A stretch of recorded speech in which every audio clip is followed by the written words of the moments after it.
अंदर आते ही नव्या घबराहट से हांफने लगी। बाहर तो मैंने किसी तरह से उन्हें रोक लिया, लेकिन मैं मिस्टर अहलूवालिया से शादी हरगिज नहीं कर सकती। क्या करूं मैं? नव्या हर पल बस यही सोच रही थी। उसे इस वक्त सिर्फ एक ही इंसान का ख्याल आ रहा था,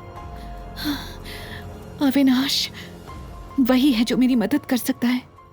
तभी उसे अविनाश का दिया हुआ प्रपोजल याद आया। फिर उसे आरव का चेहरा याद आया। आरव के लिए मुझे जो भी करना पड़ेगा मैं करूंगी, उसने खुद से कहा और तुरंत अविनाश को कॉल कर दिया। उधर अविनाश अपनी कार में ऑफिस जा रहा था। उसने जैसे ही नव्या का नंबर देखा, फोन झट से उठा लिया।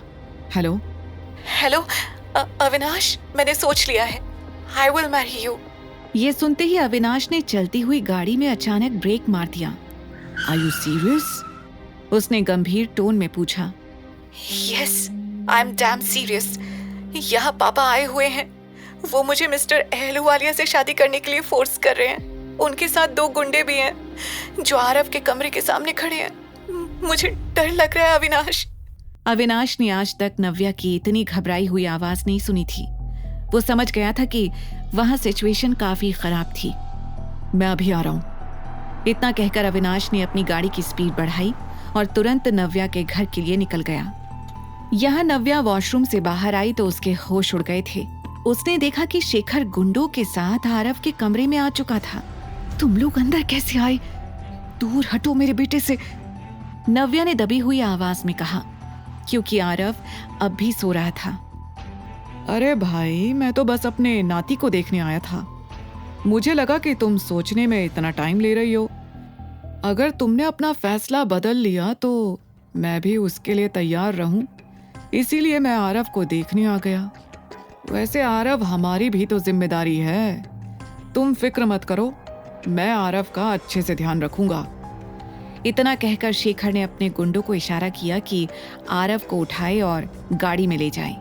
पापा, आप ऐसा करने के बारे में सोच भी कैसे सकते हैं? नव्या ये बोली रही थी कि तभी गुंडों ने आगे आकर आरव को उठाने की कोशिश की। नव्या ने आगे आते हुए चिल्लाकर कहा, हाथ भी मत लगाना आरव को।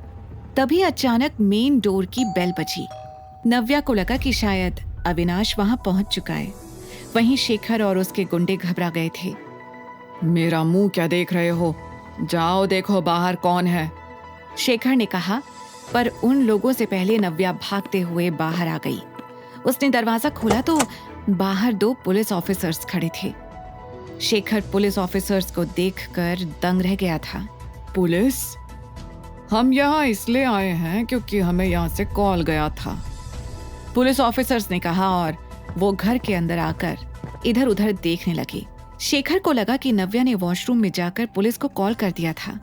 उसने तुरंत अपने आप को बचाने के लिए आगे आकर कहा, अरे सर, यहाँ से आपको कौन बुलाएगा? हम तो फैमिली हैं। नहीं ऑफिसर्स, ये मेरे पापा जरूर हैं, पर ये मेरे घर में गुंडों के साथ मुझे और मेरे बेटे को धमकाने के लिए आए हैं। इनफैक्ट ये तो मेरे बेटे को किडनैप भी करने वाले थे। नव्या ने मौका देखकर पुलिस ऑफिसर्स को सब कुछ बता दिया। आप लोगों को हमारे साथ चलना होगा, पुलिस ऑफिसर्स ने सख्ती से शेखर से कहा। अरे सर, आपको गलतफहमी हुई है। मैं तो सिर्फ अपनी बेटी से बात करने के लिए आया था, शेखर ने लड़खड़ाते हुए कहा। लेकिन पुलिस ऑफिसर्स ने पूछताछ के लिए शेखर और उसके गुंडों को पकड़ लिया और नव्या के घर से लेकर चले गए। मम्मा, आरव ने आवाज लगाई। ये सुनते ही नव्या भागकर आरव के पास गई और उसे गले से लगा लिया। मम्मा, इतना शोर क्यों आ रहा था? कोई आया था क्या? आरव ने अलसाई आवाज में कहा।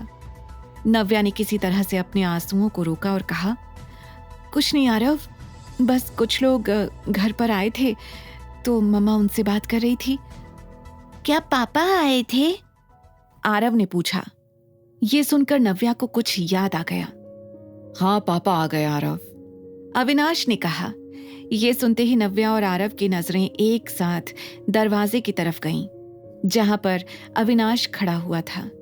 अविनाश को देखकर नव्या को याद आ गया कि उसने अविनाश से शादी करने के लिए हाँ कह दिया है।